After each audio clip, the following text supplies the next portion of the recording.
Hi, I'm Jason. It's good to see some familiar faces, and some of you guys might not know me, but my family and I go to the morning service, so it's good to be here in the evening and see so many new faces.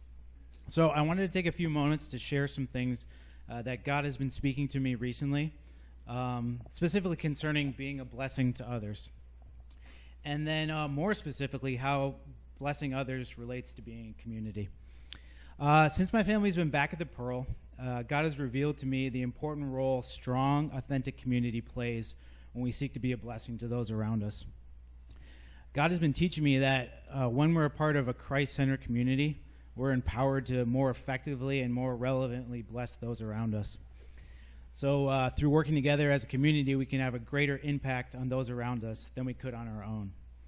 So with this in mind, I wanted to briefly share three kind of concrete things God has been teaching me in this season, and then some scriptures that He's brought to my mind as I've kind of wrestled with them. So the first is that community empowers us to bless others. And if we look at Acts 2:42 through 45, they devoted themselves to the apostles' teachings and to fellowship and to the breaking of bread and to prayer. Everyone was filled with the awe at the many wonders and signs performed by the apostles, and all the believers were together and had everything in common. They sold property and possessions to give to anyone who had need. So looking at this verse, we can see that when we're in a strong community in which we're being supported, we're empowered to bless others. When our own spiritual needs are being met, it frees us up to extend Christ's love to others. And as many of you guys know, my family and I attended the Pearl several years back, but because of scheduling conflicts and kids' bedtimes, we decided to try and look for other church options. And we spent several years going from church to church, but never really connected. And during this time, it was kind of hard to be open to how God would use us to bless others, because we ourselves didn't really have a real community in which to be kind of spiritually filled up. So when we finally returned to the Pearl, the community that we have here really empowered us to search out new opportunities to bless those around us.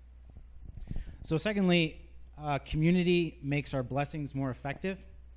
So if we look at Luke 10:1-2, after this the Lord appointed 72 others and sent them 2 by 2 ahead of him to every town and place where he was about to go. He told them, "The harvest is plentiful, but workers are few. Ask the Lord of the harvest, therefore, to send out workers into his harvest field."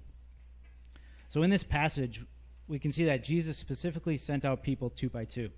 And I find this kind of interesting that he chose to send out people in groups instead of individually. It seems to me that he knew that the disciples would be more effective working in a group than they would be working on their own. They could support each other and have a greater impact working as a team.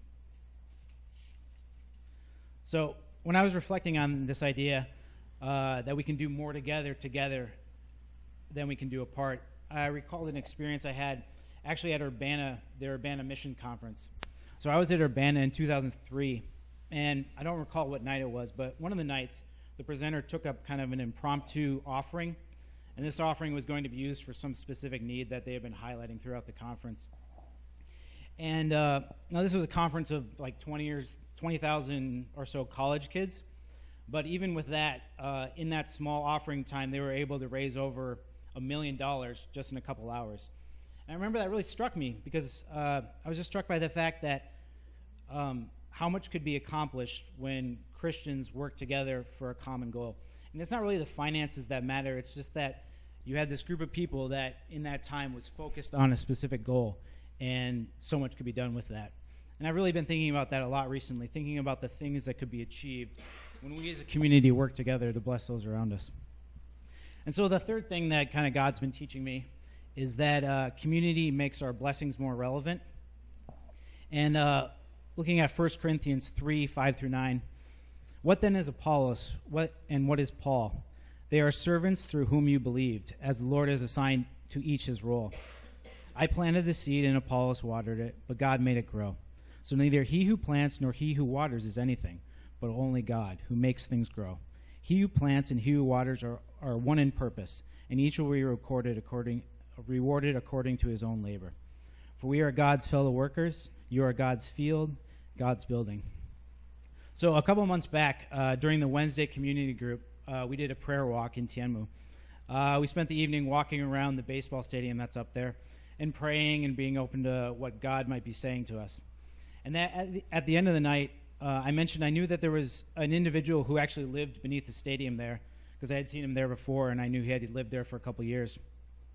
And we found him. We actually had a chance to hear his story and to spend some time praying with him.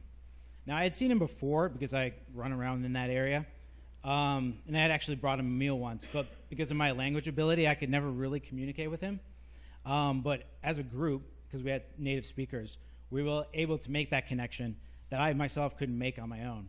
So working in the community, we were more relevant than I could have been just doing it on my own. So some final thoughts that kind of came to me while I was thinking about this. One is that if you're not in a community group, this is funny because Alex just talked about this, consider joining one.